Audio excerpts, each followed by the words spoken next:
बच्चों, 8वीं कक्षा के व्याकरण विभाग में से आज हम व्याकरण का महत्वपूर्ण जो अभ्यास है उसमें से महत्वाकांक्षी यानी काल के बारे में देखेंगे। काल किसे कहते हैं? काल के बारे में हमें देखना है, पढ़ना है, अभ्यास करना है। मराठी हो, कोई भी भाषा हो, अंग्रेजी हो या हिंदी हो, इन्हीं तीनों भाषाओं में काल का अधिक महत्व है, बहुत बड़ा महत्व है, क्योंकि हम काल पर ही चलते हैं। काल यानी, काल का मतलब क्या है? काल यानी समय।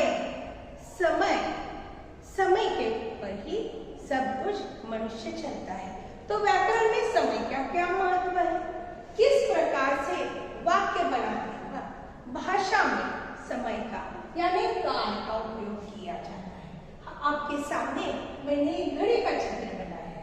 घड़ी में समय दिखाई दे रहा है, 11 बजे है, 11:15 हो गए। 11 पर छोटी सुई है और बड़ी सुई 3 पर है, यानी 11:15 यहाँ पर दिखाई दे रहा है। अभी अभी 11:15 बजे मैं आपको क्या कर रही हूँ? काल पढ़ा रही हूँ, यानी यह क्रिया किस काल में चल रही है, किस समय में? तो अभी अभी चल रही है।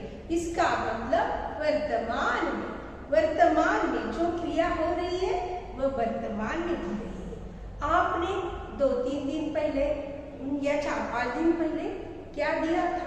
परीक्षा कसौटी लिखी थी, परीक्षा की पढ़ाई की थी या परीक्षा हुई थी आपकी। तो वह क्रिया किस काल में हुई? पहले हुई है, तो वह किस काल में हो गई? भूतकाल कहलाती है। और इसके आगे जो परीक्षा होगी या इसके आगे जो कुछ दूसरा वीडियो बनाया जाएगा वह क्रिया किस काल में होगी?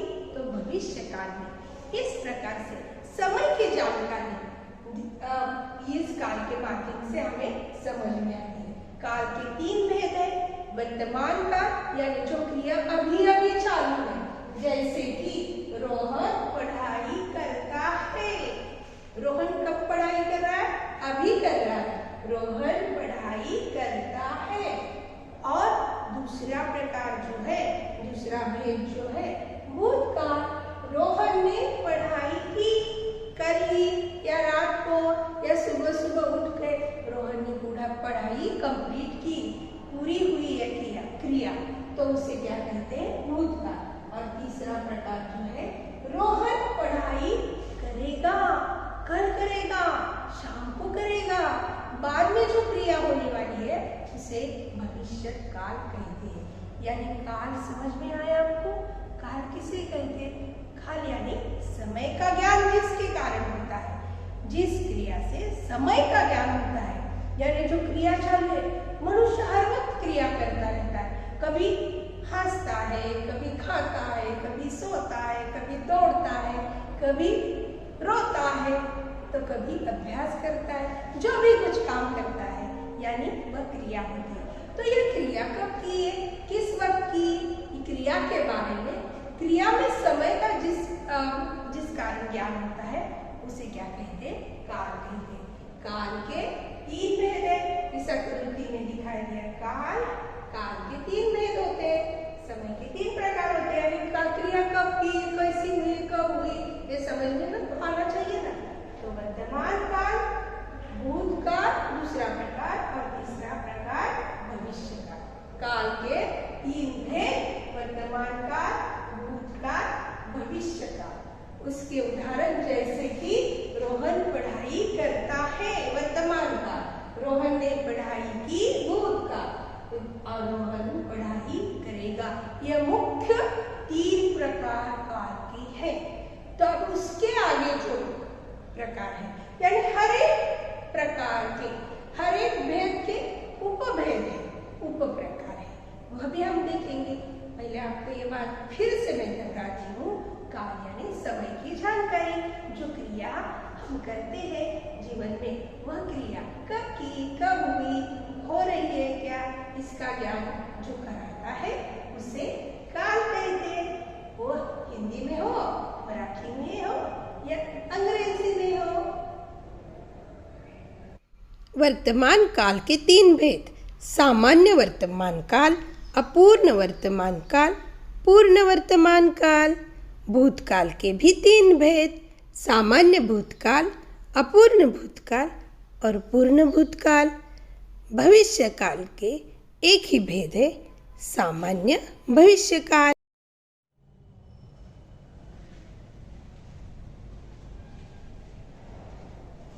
अभी अभी हमने काल के बारे में देखा है। काल यानी समय। तो समय के जो भेद है, काल के जो भेद है, जिससे समय का ज्ञान होता है उसे काल कहते हैं। तो काल के 3 भेद हमने देखे, वर्तमान काल, भूतकाल और भविष्य काल। तो वर्तमान काल में जब हम वाक्य बनाते हैं, उसकी वाक्य की रचना करते हैं वर्तमान काल में, तो वाक्य के आखिर धातु यानी क्रिया के बाद है हूं का प्रयोग किया जाता है। और भूतकाल में जब वाक्य बनाते हैं तो उस वक्त वाक्य के आखिर में था, थी, थे का प्रयोग होता है। और भविष्य काल में जब वाक्य बनाया जाता है तो गा, की, गे का प्रयोग होता है। यानी वाक्य के आखिर में क्रिया के बाद, धातु के बाद उसका प्रयोग किया जाता है। अभी जो मुख्य 3 प्रकार है, उस मुख्य 3 प्रकार के भी 3 भेद होते हैं। यानी वर्तमान काल, सामान्य वर्तमान काल, अपूर्ण वर्तमान काल और पूर्ण वर्तमान काल। भूतकाल, सामान्य भूतकाल, अपूर्ण भूतकाल, पूर्ण भूतकाल। और भविष्य काल में एक ही भेद है, सामान्य भविष्य काल। तो जब हम इन 3 प्रकार में वाक्य बनाते हैं तो धातु के बाद सामान्य में का, टी, ते का प्रत्यय लगता है। धातु यानी क्रिया, जो क्रिया चालू है। यहाँ पर मैंने वाक्य दिया, सचिन ने क्रिकेट खेला, यह वाक्य। क्रिया कौन सी है? खेलने की। धातु क्या है? खेल। तो खेला के बाद क्या आने वाला है? जब वाक्य बनाएंगे हम सामान्य वर्तमान काल में तो ता का प्रत्यय आएगा। जैसे सचिन क्रिकेट खेलता है। सामान्य वर्तमान काल में वाक्य कैसे बनेगा? सचिन क्रिकेट खेलता है। जब अपूर्ण वर्तमान काल में वाक्य बनाएंगे तो रहा, रही, रहेगा। रहा, रही, रहे प्रत्यय धातु के बाद में आएगा। और पूर्ण वर्तमान काल में जब वाक्य बनाएंगे तो आ, ई, ए या यह प्रत्यय वाक्य के यानी वाक्य में जो धातु है, क्रिया है, उसके बाद आएगा। तो हम वाक्य फिर से देखेंगे।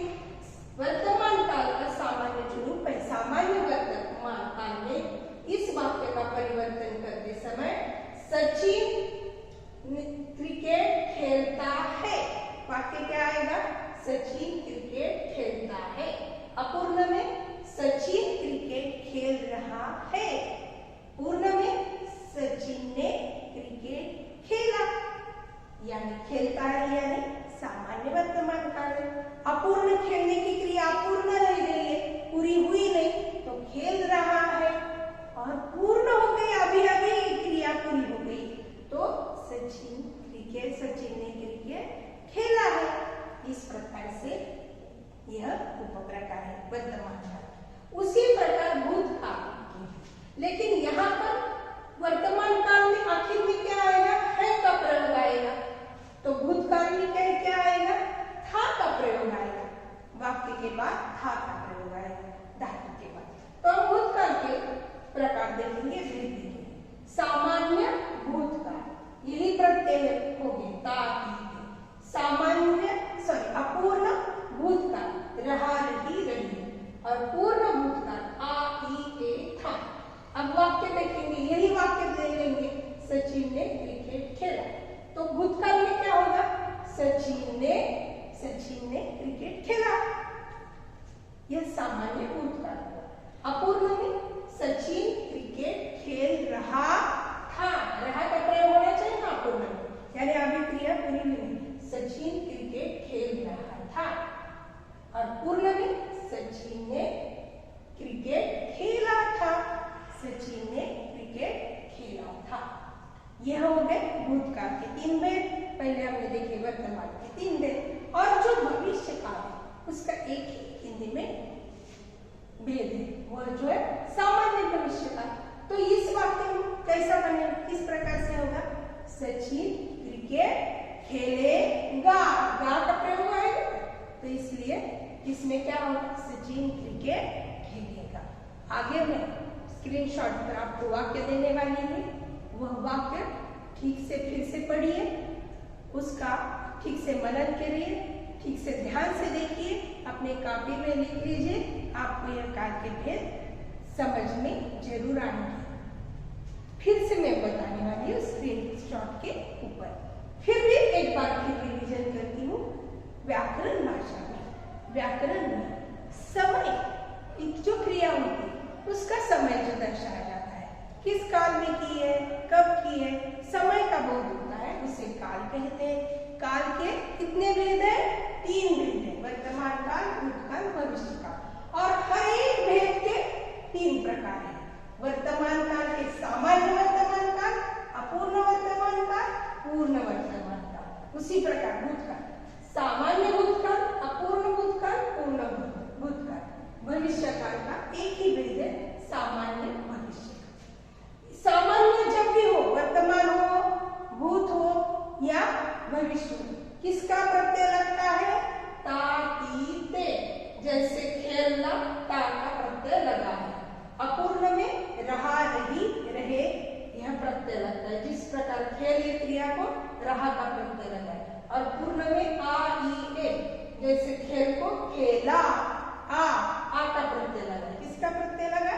आ का। इस प्रकार से एक बात ध्यान में रखिए, जब क्रिया चालू है सामान्य में, उसमें फिक्स समय का बोध नहीं होता तो सामान्य कहलाती है। जब क्रिया चालू है, अभी खत्म भी नहीं हुई, तो उसे क्या कहते हैं? यानी पूरी नहीं हुई, अपूर्ण है, तो उसे अपूर्ण कहलाती है। और पूर्ण कब कहलाती? जब क्रिया होके पूरी हो गई, मैंने आम खा के मैं अभी बैठी हूँ, तो पूरी हुई है, तब उसे पूर्ण कहते हैं। तो अब हम आगे फिर से एक बार स्क्रीनशॉट पे देखेंगे कि किस प्रकार काल के भेद होते हैं। हाँ बच्चों, आपको ये समझ में आए ही होंगे, तो ठीक से काल का अभ्यास करें, क्योंकि काल यह व्याकरण की दृष्टि से, व्याकरण के अभ्यास में काल का स्थान बहुत ही महत्वपूर्ण है। काल क्या है? क्रिया के जिस रूप से कार्य संपन्न होने का समय काल ज्ञात हो, वह काल कहलाता है। वर्तमान काल पहला प्रकार है वर्तमान काल। क्रिया के जिस रूप से वर्तमान समय में काम का होना पाया जाए, उसे वर्तमान काल कहते हैं। उसका वाक्य बनाते समय आखिर में है या हूँ का प्रयोग किया जाता है। वर्तमान काल के प्रकार, पहला प्रकार सामान्य वर्तमान काल। इसमें वाक्य बनाते समय पहले धातु, उसके बाद ता, ती, ते यह प्रत्यय लगता है और वाक्य के आखिर में है और हूँ जोड़ा जाता है। जैसे कि सचिन क्रिकेट खेलता है। दूसरा प्रकार अपूर्ण वर्तमान काल। धातु यानी क्रिया प्लस रहा, रही, रहे का प्रत्यय लगता है और वाक्य के आखिर में है या हूँ आता है। जैसे कि सचिन क्रिकेट खेल रहा है, रहा प्रत्यय है। तीसरा प्रकार है अपूर्ण वर्तमान काल। इसमें यह वाक्य बनाते समय धातु, उसके बाद आ, ई, ए या आखिर में है और हूँ का प्रयोग किया जाता है। जैसे कि सचिन ने क्रिकेट खेला है। धातु खेला, आ यह प्रत्यय धातु को जोड़ा गया है। काल का दूसरा प्रकार है भूतकाल। क्रिया के जिस रूप से बीते हुए समय का बोध होता है, यानी क्रिया हो चुकी है, उसे भूतकाल कहते हैं। इसका वाक्य बनाते समय था, थी, थे यह प्रत्यय लगते हैं भूतकाल में। पहला प्रकार है भूतकाल का सामान्य भूतकाल। इस सामान्य भूतकाल में भी वाक्य बनाते समय पहले धातु प्लस आ, ई, ए या यह प्रत्यय लगते हैं। जैसे कि सचिन ने क्रिकेट खेला, ला यानी आ प्रत्यय लगा है धातु को। दूसरा प्रकार है अपूर्ण भूतकाल, धातु है, उसके बाद रहा, रही, रहे ये प्रत्यय लगते हैं और वाक्य के अंत में था, थी, थे यह लगता है, तभी अपूर्ण भूतकाल होता है। जैसे सचिन क्रिकेट खेल रहा था। तीसरा प्रकार है पूर्ण भूतकाल, इसका भी वाक्य बनाते समय पहले धातु, उसके बाद आ, ई, ए, या इस प्रत्यय का प्रयोग किया जाता है। वाक्य के अंत में था, थी, थे आते हैं। जैसे कि सचिन ने क्रिकेट खेला था। अब आखिर का जो तीसरा प्रकार है भविष्यकाल, क्रिया के जिस रूप से आने वाले समय का बोध होता है उसे भविष्यकाल कहते हैं। आने वाला जो समय हो वह प्रतीत होता है। गा, घी, गे इस प्रत्यय से भविष्यकाल को हम पहचान सकते हैं। भविष्यकाल का एक ही उपप्रकार है, वो है सामान्य भविष्यकाल। उसमें वाक्य बनाते समय धातु को गा, गी, गे यह प्रत्यय लगता है। जैसे कि उदाहरण में दिया है सचिन क्रिकेट खेलेगा। ये तीन ही भेद, काल के भेद हमने पढ़े हैं। उसे लिखो, पढ़ो और समझो बच्चों।